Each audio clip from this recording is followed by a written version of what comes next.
Please వదిలే అబ్బాయి ఎందుకు. అయితే Ramnagar Bunny, my debut film. Divija Prabhakar presents and producer Maleja Prabhakar and Prabhakar, my family. ఈరోజు ఇక్కడికి వచ్చిన మీడియా వాళ్ళందరికీ థ్యాంక్ యూ. ఎక్కడ స్టార్ట్ చేయాలి? ఓకే, ఎగ్జాక్ట్గా చెప్పాలంటే ఇంకొక 10 days అయితే 2 years అవుతుంది. లాస్ట్ టైం నేను ఇలాగా స్టేజ్ ఎక్కి నా చేతిలో మైక్ పెట్టి రచ్చ రచ్చ రచ్చ అయిపోయింది, పెద్ద సంచలనం అయింది అప్పుడు. ఈసారి ఏమవుతుందో కొంచెం టెన్షన్గానే ఉంది.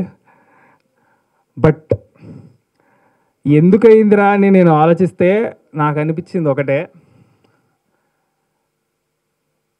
ఎందుకో తెలీదు, నేను ఎవరెవరికి ఎక్కడెక్కడ కాలాలో అక్కడ కాలింది. దానికి రీజన్ ఏమీ లేదు, నా చేతులు నా జేబులో పెట్టుకున్నా అంతే. దానికి ఎందుకంత నా మీద లక్షల మంది కోట్ల మంది అమ్మ పడిపోయారు అందరు నా మీద, దేనికి రా స్వామి నాకు అర్థమే కాలేదు ఇప్పటికీ. అయితే చాలామంది చెప్పొచ్చింది ఏంటంటే స్టేజ్ మీద ఒకలాగా బిహేవ్ చేయాలంట. ఏమో మరి నాకు స్టేజ్ మీద ఒకలాగా కింద ఒకలాగా బిహేవ్ చేయడం రాదు. సినిమాలో చేస్తాను యాక్టింగ్, కానీ రియల్ లైఫ్లో చేయమంటే నా వల్ల కాదు. ఒకవేళ నేను టైం ట్రావెల్ చేయగలిగి September 16th, 2022 మళ్ళీ అదే రోజులోకి వెళ్తే నేను మళ్ళీ అలాగే నిల్చుంటా, మళ్ళీ అలాగే మాట్లాడతా, మళ్ళీ అది చేస్తాను. ఎందుకంటే నాకు తెలిసినంతవరకు నేను ఏ తప్పు చేయలేదు, ఎవరిని డిస్రెస్పెక్ట్ చేయలేదు. మా డాడీ మాట్లాడుతున్నారు, నాకు ఫస్ట్ టైం స్టేజ్ ఎక్కడం, ముందు 30 కెమెరాల పైన ఉన్నాయి, స్టాండ్లు వేసుకొని, ఏం అర్థం కాలేదు నాకు. ఆయన ఎందుకు పోగొడుతున్నారు నన్ను, ఇంకా అప్పటికి ఏది నాది గ్లిమ్స్ రాలేదు, ఏం రాలేదు, నా చదువు గురించి చెప్తున్నారు, ఏదో చెప్తున్నారు, నాకేం అర్థం కావట్లేదు. సో నేను ఇట్లా ఉన్నా అంతే, దానికి మించి ఏం లేదు అక్కడ. సో ఏదైనా తప్పు చేస్తుంటే అప్పుడు నన్ను అందరూ అంటున్నారంటే అప్పుడు 100% ఫీల్ అవుతా, కానీ ఏ తప్పు చేయలేదని నాకు తెలుసు కాబట్టి 1% కూడా నేను ఎటువంటి ఫీల్ అవ్వలేదు. అయితే దానికి కారణం నా మెంటల్ ఫౌండేషన్ స్ట్రాంగ్ ఉందని నేను నమ్ముతాను. అది మా డాడీ నుంచి నాకు వచ్చింది. ఎందుకంటే మా నాన్న, ముందే చెప్తున్నా డిస్క్లైమర్ ఏంటంటే, ఇప్పుడు నేను డబ్బా కొట్టబోతున్నా మా నాన్న గురించి.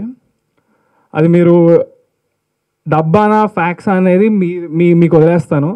కానీ నా ఒపీనియన్లో ఎవరి ఫాదర్ అయినా సరే, ఏ కొడుకైనా గర్వపడాలి. ఆ ఫీలింగ్ మీకు మీ నాన్న పైన లేదంటే దానంత దురదృష్టం ఇంకోటి లేదు. అలా లేనప్పుడు అట్లీస్ట్ మీరైనా సరే మీ లైఫ్లో ఒక గొప్ప తండ్రిగా అవ్వాలి. నా లైఫ్లో నాకు అదృష్టం ఉంది. మై డాడ్ బుల్లితెర megastar, small screen megastar. He's director, actor, producer. వేల ఎపిసోడ్లు నాట్ ఓన్లీ జస్ట్ సీరియల్లో యాక్టింగ్ చేసి ఇవి చేయడమే కాదు, హోస్ట్ కూడా చేశారు ఎన్నో shows, reality shows, dance shows. ఏది ఆయన చేయకుండా లేరు ఇండస్ట్రీలో ఇప్పటి వరకు. అండ్ ఉంటుంది రా భయ్ నాకు యాటిట్యూడ్, మా డాడీ అంత గొప్ప హీరో అయినప్పుడు ఎందుకు ఉండదు? అండ్ అది నాకు ఇన్సల్టింగ్గా మీరు అన్నారని అనుకుంటున్నారేమో, యాటిట్యూడ్ స్టార్ అని. నాకు యాటిట్యూడ్ అందరూ it's pride. And also in the pride in my talent. నా కాన్ఫిడెన్స్ నాకు ఉంది. అది లేకపోతే, మ్యాటర్ లేకపోతే మరి మేబీ అలాగే ఎక్కువ ఆలోచిస్తానేమో, ఇలా ఉండాలి అలా ఉండాలి. హార్డ్ వర్క్ చేసుకుంటూ పోతాను, నచ్చేటోళ్ళు నచ్చుతాను. అండ్ ఇప్పుడు ఈ సినిమా రామ్నగర్ బన్నీతో ఎంతమంది అయితే నెగిటివ్గా అన్నారో వాళ్ళందరూ పాజిటివ్ అవుతారు అనుకుంటున్నాను. 100కి 100% అవ్వకపోయినా సరే ఒక 60% అయ్యారు అనుకుందాం. నెక్స్ట్ సినిమాకి ఇంకొక 10%. సినిమాకి అందరినీ మార్చేదాకా నేను వదలను, మార్చి తీరుతా. ఎంటర్టైన్ చేద్దాం అనేది నా goal. That's what makes me sleep at night. అందరినీ హ్యాపీ చేయడం, పాజిటివ్ చేయడం, ఇదే నా గోల్. ఇప్పుడు లోకంలో నెగిటివిటీ ఉంటుంది, పాజిటివిటీ ఉంటుంది, రెండు ఉంటాయి, అది సృష్టి ధర్మం. అంతెందుకు, ఇప్పుడు మీ ఇంట్లో మీ అమ్మా నాన్న మీరు ఏం చేయకుండా ఇంట్లో ఉంటే, ఏంట్రా బాబు దరిద్రుడు ఇలా తయారయ్యాడు, బద్దకిస్తూ, దున్నపోదు, గాడి, ఇంత ఫుల్ తిడతారు.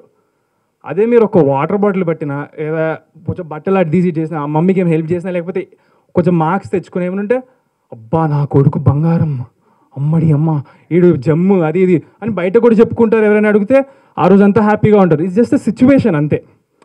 నచ్చే పని చేస్తే నచ్చేస్తాము, నచ్చని పని చేస్తే తిడతారు.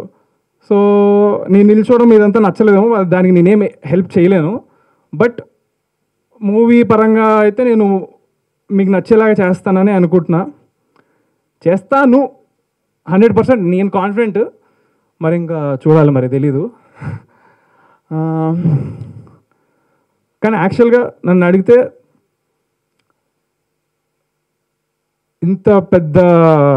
ఇంతమంది నా పైన నెగిటివిటీ అయ్యారు, నన్ను జోకర్ అనేశారు, అన్నీ అనుకోని మాటలు అన్నారు, అన్నీ అనేశారు. నాలాంటోడు గనక హిట్టు కొట్టాడు అనుకో, ఈ జనరేషన్ మొత్తానికి ఒక పెద్ద ఎగ్జాంపుల్. నాలాంటోడే నెగిటివిటీని పాజిటివిటీ చేసిండంటే ఎవడైనా చేయగలుగుతాడని ప్రతి ఒక్కళ్ళకి ఉంటుందని నేను అనుకుంటున్నాను. సో దానికోసం ఒకటే ఒక రిక్వెస్ట్ అందరికీ, రేపు పొద్దున యాటిట్యూడ్ స్టార్ అని మీకు సినిమా స్టార్ట్ అయ్యే ముందు వస్తుంది. Every positive person out there, I want you to scream. మీరు అరవాలి, ఇది నా రిక్వెస్ట్. నా కోసం కాదు, బట్ నెగిటివ్ నా కొడుకులందరికీ, ఓకే సారీ, నెగిటివ్గా ఉండేటోళ్ళందరికీ మైండ్ పోవాలి వాళ్ళకి. బేసిక్గా నాకు అదే కావాలి. I want everybody to just ఇంకా ఏమంటారు, స్ప్రెడ్ లవ్, పాజిటివిటీ.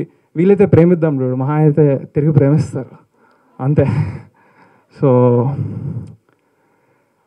ఏంద్ర బాబు, మైక్ నా చేతిలో పెడితే మాకుతూనే పోతుంది. నేను అసలు ఏం ప్రిపేర్ అవ్వలేదు స్పీచ్. ఇక్కడ లాస్ట్ టైం కూడా ఇక్కడ నుంచి వచ్చింది మాట్లాడా, ఇప్పుడు ఇక్కడ నుంచి వచ్చేది మాట్లాడా అంతే. Thank you. I don't know why I did that. Okay దోస్త్, థ్యాంక్స్. ఈటీవీ ప్రభాకర్ గారికి దాదాపు ఒక 20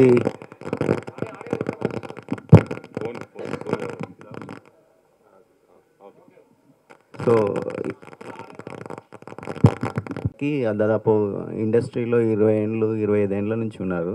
ఆయనకి ఎలాంటి స్టార్, యాటిట్యూడ్ స్టార్ అలాంటి ఏం బిరుదులు రాలేదు. మీ సినిమా ఇంకా రిలీజ్ కాకముందే మీకు ఒక యాటిట్యూడ్ స్టార్ అనే బిరుదు వచ్చింది. ఎలా ఫీల్ అవుతారు?